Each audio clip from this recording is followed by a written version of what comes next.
মানুষকে যত্ন নিলে মানুষ যে কত ভালো হয় আপনি কল্পনাও করতে পারবেন না। মানুষকে নার্চারিং করলে, মানুষকে পলিশ করলে, মানুষকে গ্রুমিং করলে, মানুষকে সঠিক তারবিয়া দিলে মানুষ অনন্য হয়ে ওঠে। প্রতিটি মানুষ অনন্য। মানুষকে আল্লাহ তাআলা দিয়েছেন অসীম ক্ষমতা। মানুষ যা কল্পনা করতে পারে মানুষ তা করে দেখাতে পারে। মানুষের কাছে অসাধ্য কিছু নাই মৃত্যু ছাড়া, অ্যাকসেপ্ট ডেথ। তোমার জন্ম হয়েছে জিতার জন্য, বিজয়ের জন্য তোমার জন্ম। মানুষের শুরুটাই হয় বিজয় দিয়ে।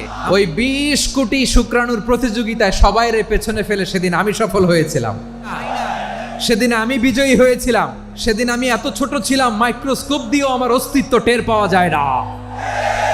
ওই কম্পিটিশনে যখন আমারে কেউ হারাতে পারে নাই, আল্লাহর জমিনেও আমারে কেউ হারাতে পারে না। হারার জন্য তোমার জন্মই হয় নাই, তুমি আসছোই জিতার জন্য। একটা কথা জীবনের সাথে সেট করে নিতে হবে, আমি জিতি নয় শিখি, আমি কখনো হারি না। মা বাবা যারা এসেছেন আপনার ছেলে মেয়ের যত্ন নেন। আপনার ছেলের মধ্যে যে কি পটেনশিয়াল আপনি জানেন না। আমার যে মা বোনেরা আছেন, ছেলে মেয়েদেরকে কখনো ছোট করে কথা বলবেন না। ও যে কোথায় যাবে আপনি জানেন না। আপনি মা হয়ে তাকে সাহস দিবেন, তার কল্পনার জগৎটাকে সাজাতে তাকে উৎসাহিত করবেন, ঠিক কিনা বলেন? নৈতিকতা, মোরালিটি, ভ্যালিউজ দিয়ে নিজেকে সাজাও, ইসলাম দিয়ে নিজেকে সাজাও। কারণ আগামীর বাংলাদেশ ইসলামের বাংলাদেশ। তাহলে মানুষের চেয়ে সেরা কেউ হতে পারে? মানুষের চেয়ে অনন্য কেউ হতে পারে? মানুষকে কেউ হারাতে পারে?